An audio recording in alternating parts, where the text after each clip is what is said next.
थारैनो बर' समाजाव मा जामारखो?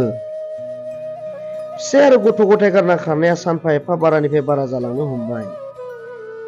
थिग बेबायदिनो साथाम फिसाजोनि बिमाया न'निफ्राय ओंखारलांना फैफिनाखै। फिसाय आरो फिसाजोफोरा फैफिननो खुथार खुथार खावलायदों।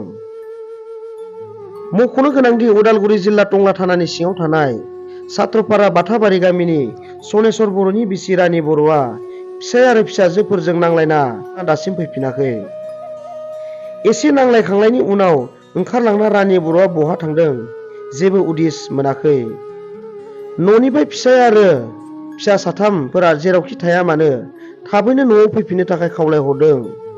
लोगोसे सोरबाफोर नुसनबायोब्ला रानि बर'खौ नैबे जानबुं नम्बराव 6002896043 जानबुं नम्बराव सोरबाफोर नुसनबायोबा खिन्थाहरनो थाखाय गुरै खावलायहरदों। मानोना आं निजेनो गाबखुमाबाय थायो।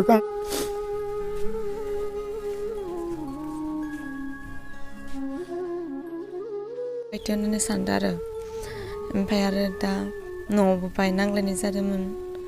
बिदिनो जानाय लोंनायनिनो हाल्ला जाबाय थादोंमोन। बिदिनो ओमफ्राय आइया जोंखौबो माथो होआखै हराव, ओमफ्राय फुङावबो माथो होआखै, ओमफ्राय फुङावबो ओंखाम जोंनो संना होआखै जाहोआखै। ओमफ्राय आरो स्कुलाव बिदिनो जों माथो एखे थांबाय। ओमफ्राय आरो जों स्कुलनिफ्राय फैना न'आव फैफिनबा ओमफ्राय नुफैयाखै। सानबेसे जाखो दायो? मास मोनसे जाबाय। मैयादो मास मोनसे जाबाय। ओमफ्राय दा मोजाङै फैथो होनना आसा खालामदों आरो जों। गोदोरा मेट्रिकबो होसिगोन देग्लाय। दा बेयो गथ'खौ ओरै बुंना थांदोनो, आं नोंखौ मेट्रिक होनो समाव आलाय सिलाय खालामना गालांगोन होनना बुंदोनो। बेफोरबायदि साननानै थांदों आरो बे रखम बुंनानै। सोरबा खोनादों, आइमुआबो खोनादों, जों आइमुआबो बिसोरो खिथाफैदों आरो। दा आं बेखौ खामानि मावनो थांबोला न'आव रावबो गैया जायो, गथ'फोरा स्कुलाव थाङो।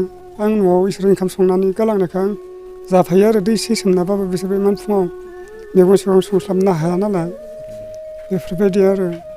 दा आंनि थाखाय बे मानसिया फायनांगौ, गथ'खौ एरखम खस्थ' होनाङा मेट्रिक होनो गोनांखौ बियो फायनानै न'आव थाफैफिननानै गथ'फोरखौ मोजां खालामफैफिननांगौ आरो आंनि मथेबा। बे रखम आं दुखु नांबाय थादों गथ'फोरखौ। हामा नाङा, आं निजेनो गाबखुमाबाय थायो। आं होनबाबो खामानि मावनो थाङो, बिसोरजों गोसोहैनो खामानि मावहैबाय थादों आं सानसे। बेखौ नागिरनानै खामानि मावनाय फैसाया 5-6 हाजार जाबायमोन। बिदिनो फैसाया आंनिया जोबलायलांबाय। बेखौ नागिरबाय थादोंमोन आं। गाबोनबो खुन्दिगुरथिं थांनो नागिरदों नागिरनो।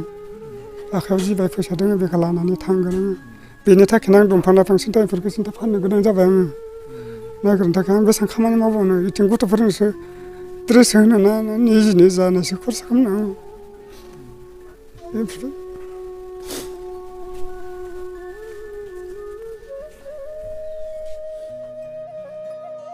आं उदालगुरि डिस्ट्रिक्ट जिल्लानि आं टंला सस्थ'पारा बाथाबारिनिफ्राय बुंदों। होनबा आंनि बिसिया गैया, बेखौ आं नागिरबाय थादों, दाबो मोनाखै। बियो जेराव दङ बे रोखोमनो फैफिननांगौ। आंजों जि नांलायदोंबाबो आं बेखौ जेबो सानाखै। आरो बियो न'खराव खिथायालासिनो बियो सिरि थांदों। 10थासोआव थांदों बियो आंखौ खामानियाव थिनहरनानै आंनो ओंखाम सोंखाम खुरना होनानै। बेनिफ्राय जोंबो मिथिया, सानफुआव ओंखाम जानो फैदोंमोन। बेयावनो बे रोखोम खिथानालासिनो थांदों। बेनिफ्राय गथ'फोराबो मिथिया, गथ'फोरा गासैबो स्कुलाव थांदोंमोन। मंगलबार खालि थांदों, अक्ट'बरनि 11 थारिख खालि थांदों। मा नाम? रानि बर', ओमफ्राय आरो नामा इहामोननो आरो जेंगालिबो होनना बुङो। दा बेखौ आं नागिरबाय थादों, दासिमबोलागै मोनाखै। जेराव दङ बियो फायनांगौ। ओमफ्राय आं निजेनो उन्दुनो सुखुवा, ओंखाम जानो सुखुवा जाबाय थादों। मानसिया जेरै दङ ओरैनो फैफिननांगौ। आं दा बेखौ आं रायाखैबो मायाखैबो। बेयो गथ'दों बाय कायजा जादोंमोन खोमा। समबार खालि बेयावनो गथ'जों नांलायनानै आंखौबो माथो होआखै। आं मिथिया बिसोरखौ नांलायदों ना मादों। ओंखाम ओंख्रि मैगंनि थाखायनो इसोरो जादों नामा होनना खोनादों आङो। बिसोरबो आंनि सिगाङाव बुंना लायाखै। ओमफ्राय मंगलबार खालि आंखौ सिरि बियो खामानि थिनहरनानै गावआनो इयाव सेरेब बहायनानै दोंबाय थायोमोन। आं बेखौ बिदि थांगोन होननानै मिथियाखैमोन। आं बेखौ बेंकआवसो फैसा खुलिनो हरदोंमोन आङो। ओमफ्राय एकाउन्ट लांजोबदो, बियो गावनि डकुमेन्टसखिनिखौबो लांजोबदो।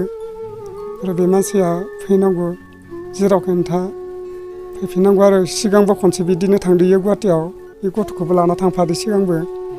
आरो बेखौ जों लकेसन नायनानै लायफिनदो। बेखौबो माबायाव दंमोन आरो गुवाहाटि दिगस्रि मन्दिर खाथियाव दङमोन सिगांनिखौ। आं लायफिनदो, बोसोरसे जाबाय।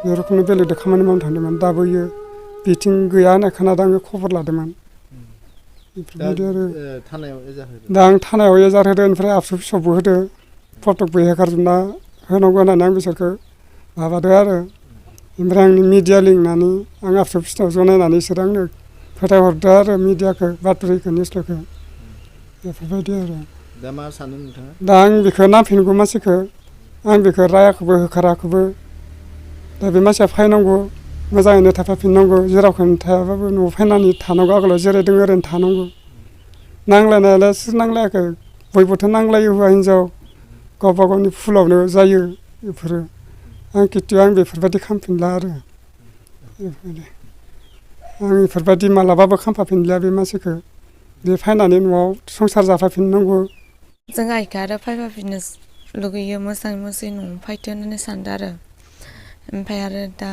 न'आवबो बाय नांलायनाय जादोंमोन बिदिनो जानाय लोंनायनिनो हाल्ला जाबाय थादोंमोन